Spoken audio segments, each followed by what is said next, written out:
বাংলাদেশের বাজার তো ফুলে ফেঁপে উঠছে, এটা আমরা সবাই জানি। কিন্তু এর সাথে পাল্লা দিয়ে বাড়ছে প্রতিযোগিতা। তো প্রশ্ন হলো, এখানে একটা ব্যবসা কিভাবে শুধু টিকেই থাকবে না, বরং সত্যিকারের সাফল্য পাবে? উত্তরটা কিন্তু লুকিয়ে আছে ডেটাকে ঠিক বুদ্ধিমত্তার সাথে ব্যবহার করার মধ্যে। চলুন আজ সেই টুলকিটটা একটু খুলে দেখা যাক, যা যে কোনো ব্যবসাকে অন্যদের থেকে এক ধাপ এগিয়ে রাখতে পারে। $450 বিলিয়ন। একবার ভাবুন তো সংখ্যাটা। না, এটা কিন্তু কোনো টেক জায়ান্টের বাজার মূল্য নয়। এটা হলো আমাদের বাংলাদেশের মোট জিডিপি। এত বড় একটা সংখ্যা আসলে একটাই স্পষ্ট বার্তা দেয়, বাংলাদেশ এখন আর কোনো উদীয়মান বাজার নয়, বরং বিশ্ব অর্থনীতির এক শক্তিশালী খেলোয়াড় হয়ে উঠেছে। আর দেখুন, যে কোনো বড় সুযোগে কিন্তু ভিড় টানে। বাংলাদেশের এই বিশাল অর্থনৈতিক সম্ভাবনাও ঠিক তাই করেছে, তৈরি করেছে এক তীব্র প্রতিযোগিতার ক্ষেত্র। এখানে এখন সফল হতে হলে শুধু মাঠে নামলেই চলবে না, দরকার ডেটা নির্ভর একটা ধারালো কৌশলে। আচ্ছা, এই যে বিশাল জিডিপি সংখ্যাটা, এর পেছনেও কিন্তু একটা গভীর গল্প আছে। আমাদের এই বিপুল জনসংখ্যা, যার প্রায় অর্ধেকই এখন অনলাইন, ভাবা যায় এটা দেশের পুরো ছবিটাই বদলে দিয়েছে। বাংলাদেশ এখন আর শুধু একটা উৎপাদনের কেন্দ্র না, এটা একটা বিশাল ডিজিটাল আর ক্রমবর্ধমান ভোক্তা বাজার, যা এখন সবার মনোযোগের কেন্দ্রে। তাহলে এই যে এত ভিড়ের বাজার, এখানে ব্যবসাগুলো নিজেদের পথটা খুঁজে নেয় কিভাবে? তারা ডেটা ভিত্তিক একটা টুলকিটের সাহায্য নেয়। আর এই টুলকিটের সবচেয়ে দরকারি দুটো যন্ত্র হল ট্রেড ইন্টেলিজেন্স আর মার্কেট রিসার্চ। চলুন একটু ভেঙে দেখা যাক এগুলো আসলে কি আর কিভাবে কাজ করে। ট্রেড ইন্টেলিজেন্সকে সহজ করে বললে এটাকে ভাবতে পারেন আপনার ব্যবসার একটা টেলিস্কোপ বা দূরবীনের মতো। এটা দিয়ে আপনি পুরো বিশ্ব বাণিজ্যের দিগন্তটা স্ক্যান করতে পারেন। এই টুলটা আপনাকে দেখায় কোন দেশের রপ্তানি ট্রেন্ড কেমন, কোথায় কি শুল্ক আছে, কোথায় চাহিদা বাড়ছে। এটা আপনাকে একটা বড় ছবি দেয় কোথায় পণ্য যাচ্ছে আর কোথায় নতুন সুযোগ তৈরি হতে পারে। এখন ট্রেড ইন্টেলিজেন্স যদি হয় টেলিস্কোপ, তাহলে মার্কেট রিসার্চ হলো আপনার মাইক্রোস্কোপ বা অণুবীক্ষণ যন্ত্র। এটা আপনাকে নির্দিষ্ট একটা বাজারে একেবারে জুম ইন করে সেখানকার স্থানীয় গ্রাহকদের বুঝতে সাহায্য করে। তারা কি চায়, তারা কিভাবে কেনাকাটা করে, আর আর কারা তাদের কাছে পণ্য বেচার চেষ্টা করছে। তাহলে মূল পার্থক্যটা ঠিক কোথায় দাঁড়ালো? খুব সহজ।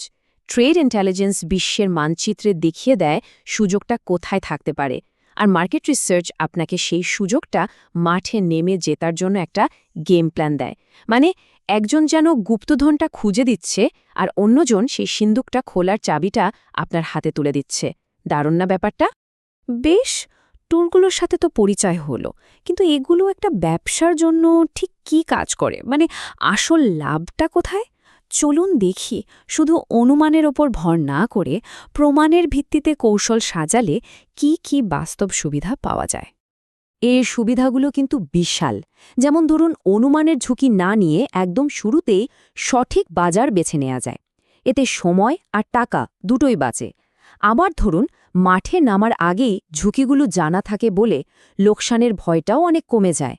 পণ্যের সঠিক দাম ঠিক করা যায়, আপনার প্রতিযোগীরা কি করছে তা বোঝা যায়, আর সবচেয়ে বড় কথা হলো মার্কেটিংয়ের পেছনে খরচ করা প্রতিটি টাকা যাতে ঠিক জায়গায় কাজে লাগে সেটাও নিশ্চিত করা যায়। এসব তো তত্ত্ব হিসেবে শুনতে বেশ ভালো লাগছে, তাই না? কিন্তু একটা ব্যবসা বাস্তবে এটা করে কিভাবে? একগাদা ডেটাকে সত্যিকারের ব্যবসায়িক ডিলে পরিণত করার রাস্তাটা কি? তো চলুন, এই অংশটায় আমরা ঠিক সেই পথটাই একটু অনুসরণ করব। দেখব কিভাবে কাঁচা ডেটার বিশ্লেষণ থেকে ধাপে ধাপে একটা সফল ব্যবসায়িক চুক্তিতে পৌঁছানো যায়।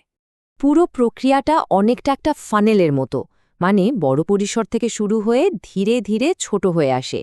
যেমন প্রথমে সব সম্ভাব্য রপ্তানির বাজার বিশ্লেষণ করা হয়, তারপর একটা বাজার বেছে নেওয়ার পর সেখানে আসল ক্রেতাদের খুঁজে বের করতে জুম ইন করা হয়।